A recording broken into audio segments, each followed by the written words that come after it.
हुकूमत की तरफ से ये एक तरह से चार्जशीट के तौर पे शामिल रहेगा और कल अगर फेडरल कैबिनेट में जाता है पीटीआई पे बैन का मामला या जब भी जाता है तो ये चार्जशीट के तौर पे शामिल होगा, जिसके बाद डिक्लेरेशन सुप्रीम कोर्ट में चला जाएगा कि पीटीआई पर पाबंदी लगा दी जाए। अब एक हिस्ट्री तो मौजूद है कि जमात इस्लामी पे माजी में पाबंदी लगी, फिर सुप्रीम कोर्ट ने हटा दी, फिर एनएपी पर पाबंदी लगी, सुप्रीम कोर्ट ने वो हटा दी। तो आप क्या समझते हैं कि अब जो पीटीआई पे पाबंदी लगवाने की हुकूमत की एक सियासी और कानूनी कोशिश है, तो इसमें सुप्रीम कोर्ट का किरदार क्या होगा कि आप पे वाकई पाबंदी लग जाएगी? और अगर ये पाबंदी लग जाती है तो फिर आप लोगों का स्टेटस क्या होगा जो पार्लियामान में बैठे हैं? जी। जी देखें, जब सबसे पहले तो यकीनी तौर पे जो हुकूमत वक़्त है उनकी एक बहुत बड़ी ख्वाहिश है कि किसी ना किसी तरह पीटीआई को बैन कर दिया जाए, क्योंकि वो किसी किस्म की ऑपोज़िशन नहीं चाहते। वो उनको शायद पार्लियामेंट्री डेमोक्रेसी, पार्लियामेंट्री जमहूरियत में यकीन भी नहीं है, क्योंकि वो चाहते हैं कि पाकिस्तान की सबसे पॉपुलर जमात किसी ना किसी तरीके से बैन हो जाए। लेकिन ये इनकी ख्वाहिश है।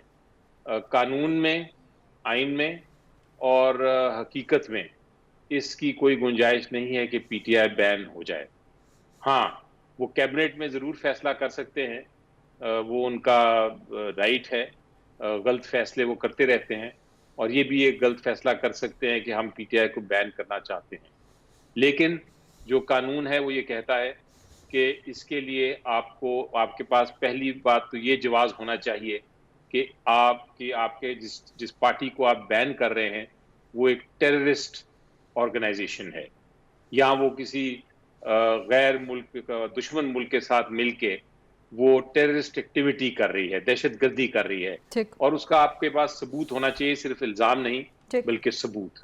और फिर दूसरी कंडीशन ये कानून ने लगाई है कि आपको सुप्रीम कोर्ट के पास वो सबूत लेके जाना है। सिर्फ ये नहीं कि आप काबीना में फैसला कर दें, आप सबूत जो हैं आपके पास, वो आप सुप्रीम कोर्ट के पास लेके जाएँगे और फिर सुप्रीम कोर्ट अगर कहे हाँ, वाक़ई ही ये टेररिस्ट ऑर्गेनाइज़ेशन है, तो ठीक। फिर कोई पॉलिटिकल पार्टी बैन हो सकती है। हमारा आइन में आर्टिकल 17 है, वो बड़ा वाज़ेह तौर पे कहता है कि आप किसी पॉलिटिकल पार्टी को ना सिर्फ बैन नहीं कर सकते, आप उसकी एक्टिविटी, उसकी फंक्शनिंग, उसके काम में किसी किस्म की दखल-अंदाज़ी भी नहीं कर सकते।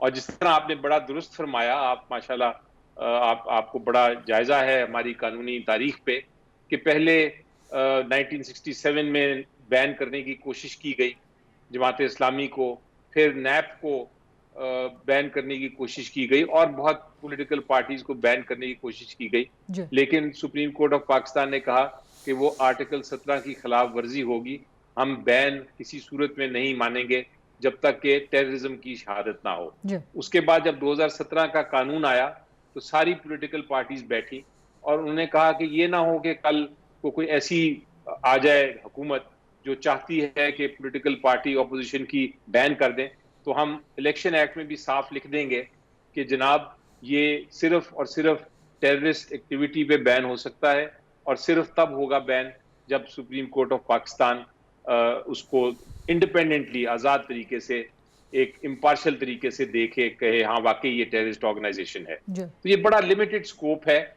इसीलिए मैंने पहले कहा कि ये उनकी ख्वाब या ख्वाहिश तो ज़रूर होगी, लेकिन कानून, आइन और हकीकत में कोई गुंजाइश नहीं।